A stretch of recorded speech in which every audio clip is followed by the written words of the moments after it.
নড়াইল শহরের মাঝ দিয়ে বয়ে চলেছে চিত্রা নদী। অবৈধভাবে পাড় দখল করে গড়ে তোলা হয়েছে ঘরবাড়ি, তীরে ফেলা হচ্ছে ময়লা আবর্জনা। একসময়ের গতিময় প্রবাহ এখন মৃতপ্রায়।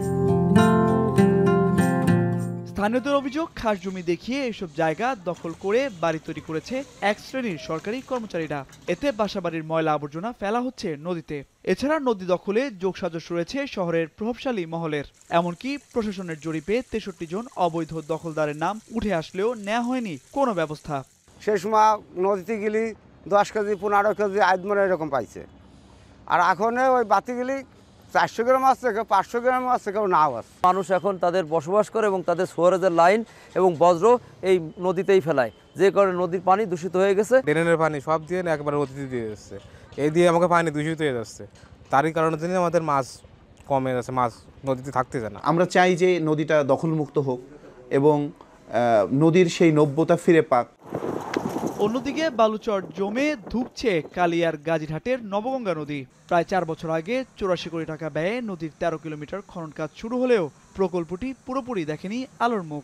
এই অবস্থায় শিগগিরই নদী খনন কাজ শেষ করার দাবি স্থানীয়দের। যেখানে ওনাদের প্রোগ্রাম অনুযায়ী সিএস মাফিরে ধরে নদী কাটিছে, কিন্তু নদী কাটি আমরা মনে করছিলাম যে বড় একটা উপকৃত হব, কিন্তু নদীটা কমপ্লিট করতে পারলো না। নদী খনন হয়ে গেলে পাশের কৃষকরা উপকৃত হবে, আর যদি এইভাবে ফেলে রাখে তাহলে তাদের কোনো উপকার আসবে না।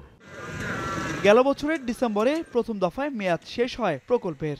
পরে দ্বিতীয় মেয়াদে 2026 সালের জুন পর্যন্ত কাজের মেয়াদ বৃদ্ধি করে পানি উন্নয়ন বোর্ড।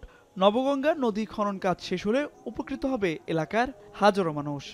কাজটি বাস্তবায়ন সম্পন্ন হলে মৃতপ্রায় নবগঙ্গা নদীর সাথে মধুমতি নদী সংযোগ স্থাপনের মাধ্যমে কৃষি এবং মৎস্য উৎপাদনের এবং নৌ যোগাযোগ পুনরুদ্ধার করা সম্ভব হবে বলে আশা করা যায়। চিত্রা নদী দখলদারের বিরুদ্ধে আইনত ব্যবস্থা নেওয়া হবে বলে জানিয়েছেন জেলা প্রশাসন। এই বিষয়ে আমরা কঠিনভাবে কাজ করছি। যারা দূষণ করছে তাদের এই দূষণমুক্ত করার বিষয়ে যে আমরা সাব কমিটি গঠন করে দিয়েছি, তারা মোটামুটি 25 কর্মদিবসের মধ্যে তারা কি করবে সব কাজ তারা মোটামুটি করে আমাকে একটা প্রতিবেদন তারা সাবমিট করবে। বর্তমানে নদীপথ ব্যবহার করে পণ্য আনা নেয়া করে এ জনপদের 5000 ব্যবসায়ী। এ অবস্থায় নদী দুটি রক্ষায় ব্যবস্থা নেয়ার দাবি জানান স্থানীয়রা। এখন নড়াইল।